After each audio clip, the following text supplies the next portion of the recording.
Assalamualaikum warahmatullahi wabarakatuh.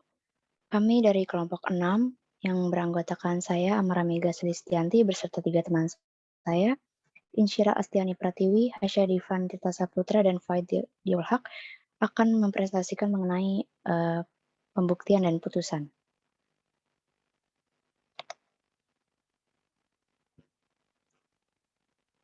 Materi pertama, pembuktian dan alat bukti.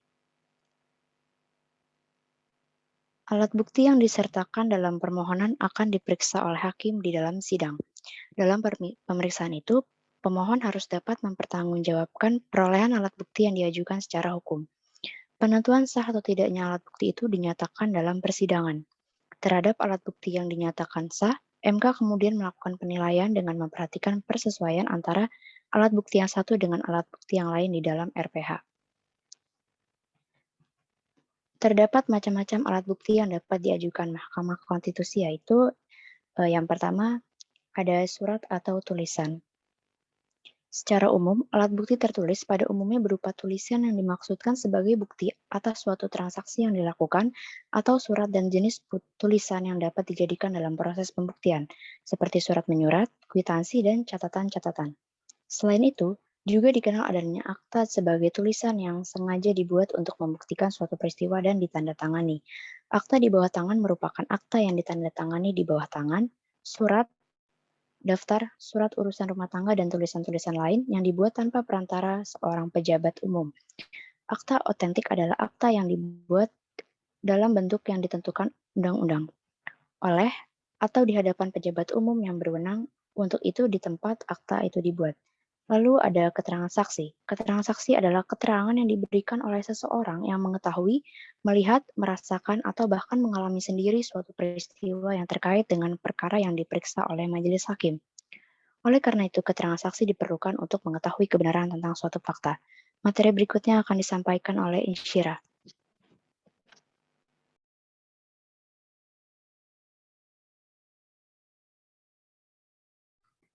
Lalu berikutnya itu ada keterangan ahli. Keterangan ahli ini adalah pendapat yang disampaikan seseorang di bawah sumpah dalam pemeriksaan persidangan mengenai suatu hal terkait dengan perkara yang diperiksa sesuai dengan keahlian berdasarkan pengetahuan dan pengalaman yang dimiliki. Kemudian ada juga keterangan para pihak. Keterangan para pihak ini merupakan keterangan terhadap isi permohonan berupa penegasan dalil-dalil, penolakan dalil-dalil, dan dukungan argumentasi dengan data dan fakta yang diberikan oleh pihak pemohon, termohon, ataupun berkedudukan sebagai pihak terkait.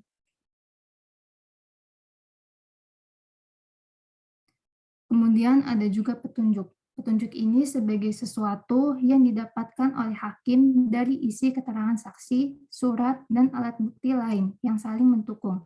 Dalam pasal 188 KUHP, petunjuk itu adalah sebagai perbuatan, kejadian, atau keadaan yang karena persesuaiannya baik antara yang satu dengan yang lain, maupun dengan tindak pidana itu sendiri, yang menandakan telah terjadi suatu tindak pidana dan siapa pelakunya. Lalu ada juga informasi elektronik. Informasi elektronik ini ialah informasi yang diperoleh dari atau disampaikan melalui atau disimpan dalam perangkat elektronik yang berupa surat atau bentuk tulisan lain, data komunikasi, angka-angka, suara, gambar, video, atau jenis informasi data lainnya.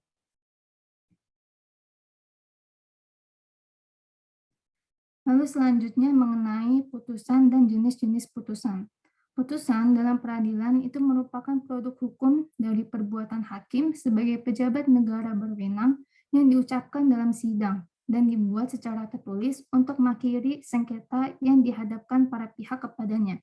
Terdapat dua jenis putusan hakim dalam suatu proses peradilan, yaitu yang pertama itu ada putusan yang mengakhiri suatu perkara yang diadili atau putusan akhir. Yang kedua, itu ada putusan yang dibuat dalam dan menjadi bagian dari proses peradilan yang belum mengakhiri perkara. Putusan ini biasa disebut dengan putusan sela atau putusan provisi.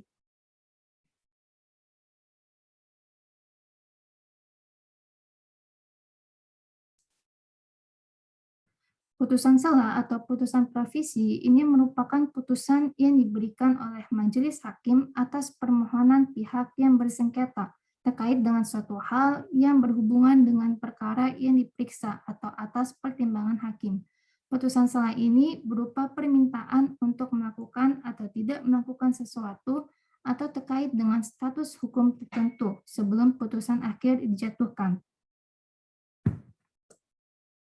Kemudian selanjutnya akan dipresentasikan oleh rekan saya berikutnya. Baik, yang berikutnya ini ada mekanisme pengambilan putusan. Dalam proses pengambilan putusan, setiap hakim konstitusi wajib menyampaikan pertimbangan atau pendapat tertulis terhadap permohonan. Di dalam penjelasan pasal 5 ayat 5 Undang-Undang Nomor 24 Tahun 2003 ditentukan bahwa dalam sidang permusyawaratan pengambilan putusan tidak ada surat abstain, tidak ada suara abstain. RPH pengambilan putusan adalah bagian dari proses memeriksa, mengadili, dan memutus perkara. Oleh karena itu, RPH harus diikuti ke-9 hakim konstitusi, kecuali dalam kondisi luar biasa, putusan dapat diambil oleh 7 hakim konstitusi. Perihal kondisi luar biasa, tidak ada penjelasan apa yang dimaksud dengan frase tersebut. Secara wajar, tentu yang dimaksud kondisi luar biasa adalah halangan yang tidak dapat dihindari yang menyebabkan seorang hakim konstitusi tidak dapat menghadiri RPH, misalnya karena alasan sakit. Dalam kondisi luar biasa tersebut, dimungkinkan putusan diambil oleh 8 atau 7 orang hakim konstitusi.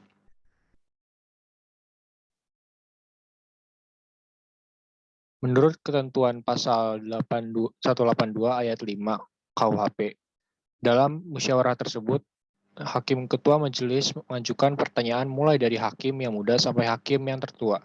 Sedangkan Hakim Ketua terakhir sekali memberikan pendapatnya.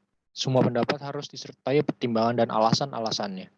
Dalam ayat berikutnya, ayat 6, ditentukan bahwa semua hasil musyawarah harus didasarkan pemufakatan yang bulat, kecuali setelah diusahakan dengan sungguh-sungguh tidak dapat tercapai. Maka ditempuh dengan 2 cara, yaitu yang pertama, putusan diambil dengan suara terbanyak. Yang kedua, jika tidak diperoleh suara terbanyak, diambil pendapat hakim yang menguntungkan terdakwa. Berikutnya ini ada tindak lanjut Mahkamah Konstitusi. Yang pertama, konstitusional bersyarat, atau bahasa Inggrisnya conditionally constitutional. Bila suatu peraturan pemerintah yang disebutkan belum memiliki peraturan pelaksanaan yang dijadikan turunan, Mahkamah Konstitusi tidak dapat memutuskan bahwa peraturan pemerintah tersebut menunggu hasil keputusan. Yang diujikan adalah peraturan pemerintah, bukan undang-undangnya. Oleh karenanya, putusan itu kemudian mulai mengintrodusir conditionally constitutional. Kalau undang-undang nanti diterapkan seperti A, ia bersifat konstitusional. Namun jika diterapkan dalam bentuk B, ia akan bertentangan dengan konstitusi.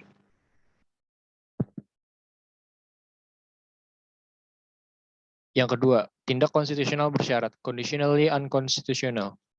Putusan tidak konstitusional bersyarat disebabkan karena jika hanya berdasarkan pada amar putusan yang diatur dalam pasal 56 Undang-Undang Nomor 24 Tahun 2003 tentang Mahkamah Konstitusi, yaitu permohonan tidak dapat diterima, permohonan dikabulkan, dan permohonan ditolak.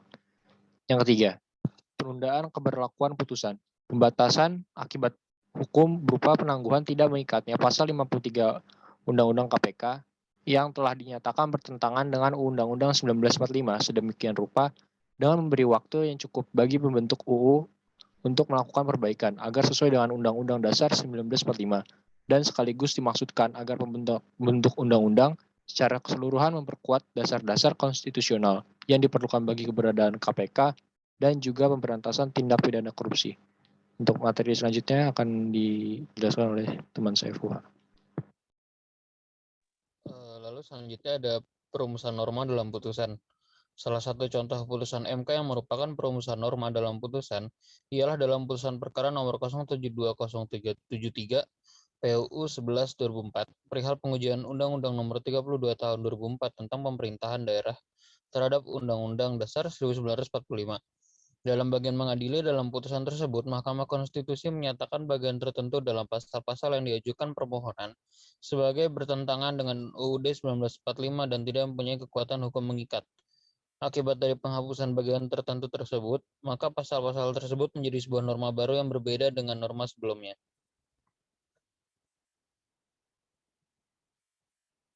Akibat hukum putusan Mahkamah Konstitusi. Akibat hukum diartikan sebagai akibat yang ditimbulkan oleh peristiwa hukum. Putusan Mahkamah Konstitusi merupakan suatu peristiwa hukum di mana terjadi proses persidangan karena adanya sengketa yang dimohonkan untuk diputus. Tatkala putusan-putusan tersebut diucapkan dalam sidang pleno terbuka untuk umum, sejak saat itu tidak ada upaya hukum yang dapat ditempuh, dan pada saat itu pula awal mula adanya akibat hukum. Akibat hukum dari putusan Mahkamah Konstitusi yang final dan mengikat dibagi atas dua bagian, yaitu akibat hukum dalam makna positif dan dalam makna negatif.